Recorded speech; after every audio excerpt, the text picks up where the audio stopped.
국민의힘 전당대회를 평가할 때 전환길로 시작해서 전환길로 끝났다. 이렇게 얘기를 평가하기도 하고 TK 공천설 나오고 있는데 전환길 정강사 앞으로 향후 거치 어떻게 보십니까? 전환길 그분에 대해서 잘 모르고 솔직히 말씀드리면 평소에 큰 관심도 있지 않기 때문에 그분에 대해서 뭐라고 말씀드릴 수 있는 형편은 아니고요. 어쩌면 저와 같은 이 생각이 보수 진영의 많은 유권자들도 비슷할 수도 있지 않을까, 저는 오히려 그렇게 생각을 하고요. 그거보다는 이번에 국민의힘 전당대회의 결과를 놓고 보면서 꼭 짚고 넘어가고 싶은 게 하나가 있습니다. 뭐냐면 김문수 후보하고 장동혁 후보 두 분이 국민 여론에서는 김문수 후보가 상당히 높은 점수를 받았잖아요. 그런데 당원들 선거인단 투표에서 장동혁 후보가 이것을 뒤집을 만큼의 더 표를 받아서, 그래서 일반인들은 전혀 예상하지 못한 장동혁 대표 체계가 등장을 했는데, 국민의힘의 이 선거가 어떻게 민심과 동떨어진 결과를 반영하는 구조가 되었는가.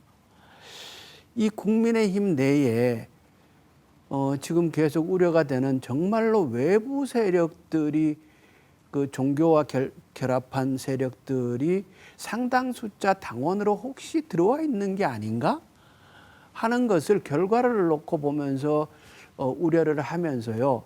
저는 한국 보수 정당의 건강한 발전을 위해서라도 일부 그 강성 극우화된 종교 세력들이 들어와 있는 문제는 국민의힘 스스로가 좀 점검을 해야 되지 않겠는가, 그런 생각을 저는 하고 있습니다. 네, 실장님. 전환길 전 한국사 강사의 향후 거치나 전망 어떻게 보십니까? 글쎄요. 저는 뭐 처음에 그분이 좀 등장했을 때 궁금해서 유튜브가 사실 가짜 뉴스가 너무 많아서 좀 보지 말라고 하고 싶은데, 시청자 여러분한테는. 근데 제가 유튜브를 찾아서 그 양반의 이런저런 얘기들을 들어봤는데 굉장히 우파적인 목소리가 잘 정돈된 분이에요. 일단 기본적으로는. 그런데 우리가 공부를 잘한 모범생이라고 정치적인 노선이나 정치 식견이 또 높은 경우는 잘 없어요. 또 왜냐하면 정치라는 것은 굉장히 자기 취향이고 내가 좋으면 그만이기 때문에, 그런 측면에서 전 것을 좀 보면 좋을 것 같다는 생각이 들고, 한편으로는 또 기본적으로는 뭐 국민의힘 내에 누구든 당원이 돼서 목소리를 낼 수 있는 것이겠죠. 정당의 당원성을 다양성을 내부 민주주의, 당내 민주주의를 생각한다면 좋은 것인데, 그러나 한편으로는 글쎄요, 이미 장동혁 그 당대표도 자신이 그 유튜브 씨가 운영하는 그 유튜브에, 전환길 씨가 운영하는 유튜브에 갔다고 한 것은 그냥 초대에 응한 것이다 하는 것이고, 뭐 적극적인 결합을 의미하는 것은 아니다, 이런 취지를 얘기한 것을 들었는데, 전 씨가 국민의힘의 대세로 만약에 간다면 제가 보기에는 뭐 그거 할 수 있겠죠. 그렇지만 대단히 아슬아슬하고 위태한 국면이 좀 벌어질 수 있다. 국민의힘으로서는 위험한 도박이다. 뭐 공천설 나오지만 당내 의원들의 얘기를 들어봐도 그것이 뭐 호사가들이 하는 얘기지 공천까지 그게 쉽게 되겠느냐 하는 그런 얘기를 합니다. 그러나 이거 제가 전환길 씨를 개인적인 비하하는 게 아니라 뭐 될 수도 있겠죠.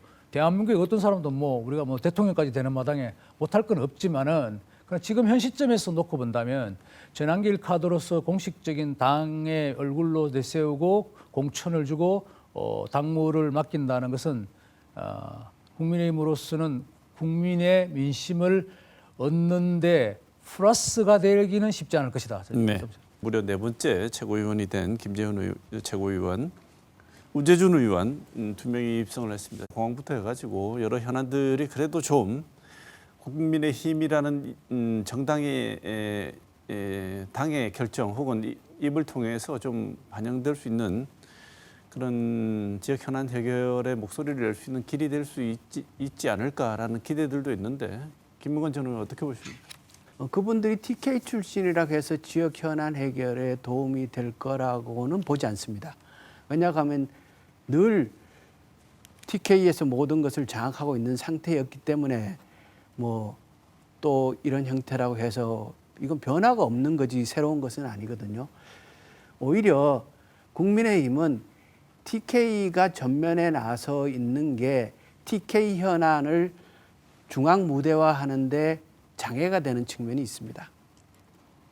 그러니까 만약에 국민의힘이 민심과 더 조응하고 여러 문제를 효과적으로 풀어나가기 그런 마음이 있다면 다수의 의원들이 TK 출신들이라 하더라도 수도권과 호남 그리고 보다 포용적인 관점에서 당 지도부를 구성하기 위한 노력이 있었어야 그래야 현안 해결에 그 능력을 발휘할 수 있는 체제일 텐데 저는 제가 민주당이면서 TK에 살고 있는 사람의 입장이기 때문에 TK를 주목하지 않을 수 없는데 솔직히 말씀드리면 도대체 왜 저러나 싶은 생각이 듭니다. 네, 박 실장님 좀 도움 될까요? 도움이 되겠죠. 아니 왜 자기들 출신 지역 국회의원을 뽑아 보냅니까? 우리한테 도움이 되라고 했기 때문에 되라고 지금 보내는 건데 그 당의 뭐 제1야당의 최고 수뇌부에 들어가 있다면은 당연히 도움이 되겠죠. 돼야 되겠죠 또.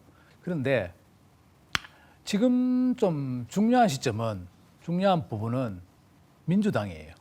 대구로 본다면 뭐 경북도 좀 비슷할 수 있는데 거의 노마크 찬스라 할까? 민주당으로 봐서는 특히 대구시장은 지금 부재잖아요. 홍준표 시장이었기 때문에 물론 그 김정기 부시 행정부시장입니까? 부시장급에서 잘 하고 있다고는 보지만 아무래도 정무적인 것까지 합친 임팩트한 일들을 해결하기에는 좀 부족하다. 마침 때마침 이재명 정권이 들었었는데 TK가 본인들의 불모지라고 본다면 이 노마크 찬스를 좀 잘 활용해서 대대적으로 지금 대구에 좀 공세를 했으면 좋겠다. 예산이든 아니면 당장 예산을 주지 못하는 것이라면은 뭐 신광이든 아니면 또 본인들이 개발했던 새로운 산업 부분이든지 이걸 대구에 지금 제시하면서 이 기회에 대구 민심을 한번 민주당이 확 당겨가는 것이 그게 좀 좋지 않나. 네. 그게 좀 한번 민주당이 전략적이라면 그렇게 생각할 수도 있을 것 같습니다. 네, 굉장히, 민주당 동진의 네. 절호의 기회다고 얘기하셨는데 우리 지역 입장에서 굉장히 중요한 말씀을 해주셨는데요. 현재 민주당은 당장 이제 대구 취수원 문제를 해결하고 싶어 합니다. 그러니까 이것은 대구 시민들의 오랜 염원이기도 하고 그리고 그 협의를 통해서 구미가 산업도시로서의 역할을 더 할 수 있는 기회를 마련할 수 있다면 이것도 도움이 되는 것이고 그래서 얼마 전에 이제 김성환 환경부 장관이 구미 취수원까지 직접 내려와서 현장을 둘러보고 여러 가지 모색을 하고 올라갔고 그 이후에도 구미시와 여러 각도로 대화를 시도하고 있는데 그런데 정부에서 관심을 가진다 하더라도 지방자치시대지 않습니까? 지역의 정치와 지방자치단체에서 전향적으로 그 대화에 임하고 같이 머리를 맞대는 노력이 돼야 되는데 현재 그런 점에 있어서 좀 아쉬운 점이 있는 거죠. 이번에는 조국혁신당 전 대표였던 조국 대표 전 대표 얘기입니다. 많은 분들이 이재명 대표의 대통령의 지지율 하락에도 조국 전 대표가 사면된 영향이 있는데 이 행보는 조금 자숙하고 조금 다시 고려할 필요가 있지 않느냐 이렇게 지적을 하는데 본인은 본인 생각이 있겠죠. 이재명 대표, 그러니까 조국 대표의 이런 행보에 대한 평가 그리고 이 숨은 의미 어떤 게 있는지 말씀 듣고 또 다른 얘기 한번 해보겠습니다. 실장님 어떻게 보십니까? 현 정부 이재명 대통령으로서는 빚을 갚은 것이고 사면을 감옥에서 있는 사람을 꺼내줘서 내년에 선거에 출마하도록 했기 때문에 빚을 빨리 갚겠다는 뜻이었던 것 같고 조국 뭐 어떻게 호칭해야 될지 모르겠지만 조국 전 대표는 스포트라이트를 좀 받고 싶어하는 스타일이죠. 감옥 교도소에서 나오는데도 제가 이건 좀 불편해요. 그게 꽃다발을 받아야 될 형편인가? 참 반문하고 싶은데 우리나라가 뭐 글쎄요 모르겠습니다. 뭐 교도소 나오면서 막 꽃다발을 받고 막 있는데 어쨌든 그 스포트라이트를 받고 싶어 하는데 좀 뭐 그걸 불편해하시는 분들이 많겠죠. 또 조국 스스로도 이 정부는 중도 보수라고 규정했나요? 그리고 자기는 자완투수, 나는 자완투수 역할을 하겠다 했는데 글쎄요. 아마 민주당의 잠재적인 경쟁자가 되고 민주당의 어떤 곤란한 시점이 온다면 조국발도 큰 가능성이 있다 이렇게 봅니다. 네. 김영건 의원 어떻게 보십니까? 저는 관심과 평이 좀 과하다 이런 생각을 합니다.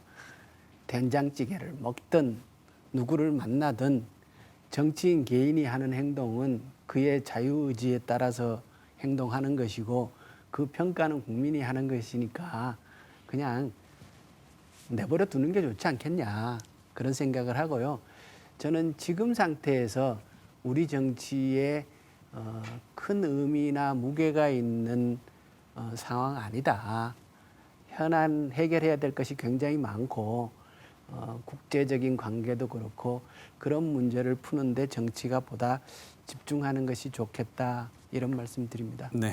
특검 얘기 잠깐 나눠보고 향후 전망 한 다음에 오늘 시간을 마쳐야 될 것 같습니다. 먼저 그 3대 특검팀이 수사를 하면 할수록 자꾸 해야 될 일이 늘어나고 있습니다. 근데 그 중에 하나가 지금 전당대회 끝난 국민의힘에 대한 본격적인 수사가 가동될 것으로 보이는데요. 특히 이 윤석열 전 정부 당시에 가장 힘이 셌던 사람들이 특히 친윤계라고 말하는 그 사람들이 정조준되고 있습니다.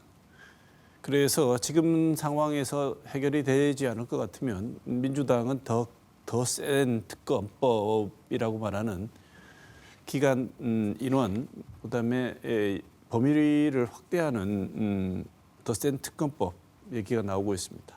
이 3대 특검 지금 진행되는 방향 국민의힘과의 관계 이런 걸 볼 때 앞으로 어떻게 전망이 되시는지 전체적인 전망 한번 말씀 듣고 싶습니다. 특검이 활발하게 활동을 하고 있고 특검이 어디까지 어떤 내용을 갖고 수사를 하는 거에 관해서는 정치권이 관여해서는 안 된다.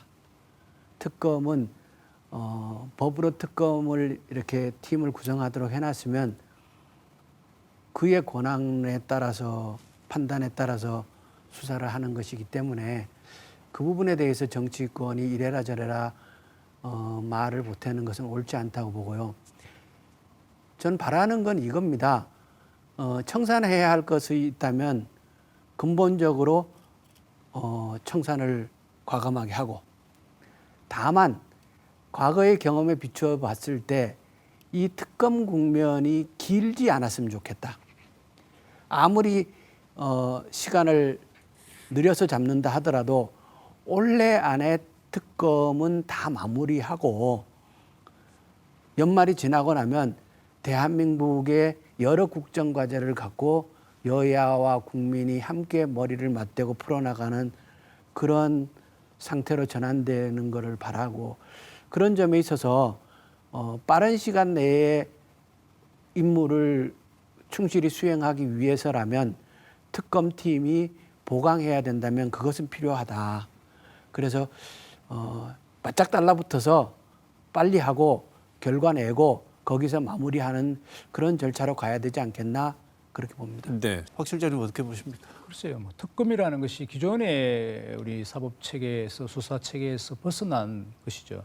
그건 결국은 국회 입법을 통하는 것인데 정치권이 대단히 심히 간여한 간섭하고 있는 그게 특검이에요. 딴 게 아니고 공정한 수사가 이루어지지 않는다. 뭐 이렇게 해서 지금 만들어진 거 아니에요. 근데 지금 어쨌든 공교롭게도 국민의힘이 이제 퇴출되고 집권에서 물러나고 이재명 정권이 된 상황에서도 지금 특검이 진행되는 것인데 일단 이번 특검이 규모가 너무 많아요.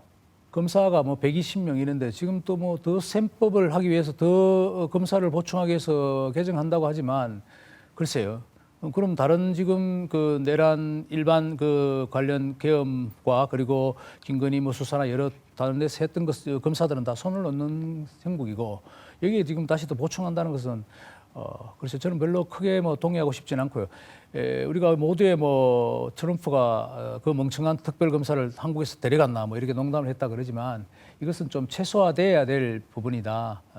그것이 정치적인 영역에서 일어나는 것들을 특별검사란 이름으로 과도하게 수사 영역으로 들어갈 때는 그것이 여의도 국회의사당이든 특정 교회든 군부대든 미군부대 같은 별로 그거는 바람직하지 않다. 김영건 의원님께서 말씀하셨다시피 이것은 또 신속하게 좀 우리가 최소한의 그 정치적 정의를 구현하는 방식의 선에서 거쳐야 되지. 이게 뭐 홍수가 났다고 해가지고 내가 그동안 갖고 있던 오염 물질을 마구잡이로 강에다가 버리는 듯한 그런 수사가 돼서는 좀 곤란하다 이런 생각이 듭니다. 네. 민중기 특별검사팀, 이른바 김건희 특검팀이 여러 가지를 밝혀내고 아직도 등장한 건 몇 개 되지도 않습니다. 많이 남아 있는 상태인데요. 그런데도 김건희 씨를 구속 상태로 재판에 넘겼습니다. 부부 동시에 구속된 것도 처음이고 부부 동시에 구속 상태로 재판받는 것도 처음입니다.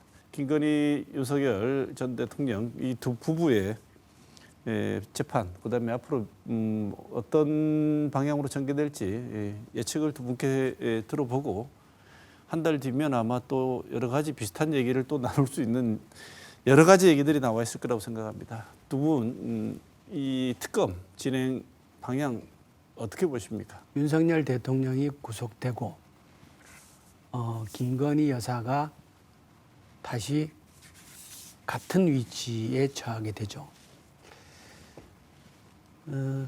우리 국민들 입장에서 보면은 굉장히 안타까운 헌정사회에서 바람직하지 못한 형태의 일이 발생하는 건데요.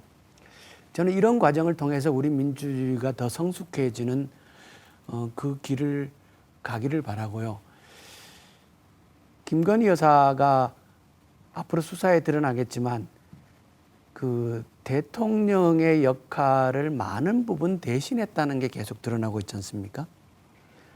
특히 인사권은 서로 절반을 나누기로 했다라는 얘기까지 나오고 있는 상태에서 실제로 누가 인사권을 행사했는지가 궁금해지는 참 있을 수 없는 일들이 벌어진 거죠. 저는 수사는 좀 더 엄격하게 진행되어서 우리가 아픈 만큼 더 성숙해지고 민주주의가 대한민국이 우리 국민 모두가 함께 성장해서 더 좋은 나라로 가는 초석으로 삼았으면 좋겠다라는 말씀을 저도 좀 아픈 마음으로 드립니다. 네. 글쎄 이게 어쨌든 그 정치의 영역과 법의 영역은 굉장히 좀 구분하기가 힘들고 또 한편으로는 적정 수준에서 구분돼야 한다. 특히 일선에 있는 그걸 담당하시는 분, 정치인이든 검사든 판사든 사법부가 되겠죠. 그 생각을 염두에 많이 둬야 될 텐데 우리는 아직까지 그걸 구분하고 구분하려는 능력이 좀 부족해 보이고 하지 않으려는 듯한 그런 분들이 곳곳에 많이 포진되어 있는 것 같아요. 막 뒤섞이는 거죠. 정치와 사법과 그리고 우리 행정이 이렇게. 그래서 글쎄 아무튼 전직 두 대통령 그 부부를 구속시킨 마당에 이것은 한편으로 보면은 뭐 과거 부정에 대한 일소라고도 생각하고 기뻐하실 분도 있지만 또 크게 보면은 대단히 국가적으로는 불행한 것이고 수치스러운 것이죠. 또 한편으로는 그것이 일종의 어떤 분들은 정치 보복으로도 생각하는 것이니까 아까 우리가 좀 제가 말씀드렸죠. 빠른 시일 내에 이런 것은 적절하게 그걸 감추고 뭐 넘어가자는 뜻은 아니고 정치의 영역과 법의 영역을 잘 구분하는 그런 좀 솔로몬의 지혜가 필요하다. 그런 생각이 듭니다. 무슨 말을 할 수 있겠습니까? 이 상황에서. 네. 월간적 지혜 오늘 시간 이재명 정부가 한 첫 외교무대 평가 그리고 여러 가지 전국 현황 짚어봤습니다. 오늘도 박재일 영남일보 논설실장 김영건 전 더불어민주당 의원 두 분 모시고 함께했습니다. 오늘 이 시간 여기서 마치겠습니다. 고맙습니다.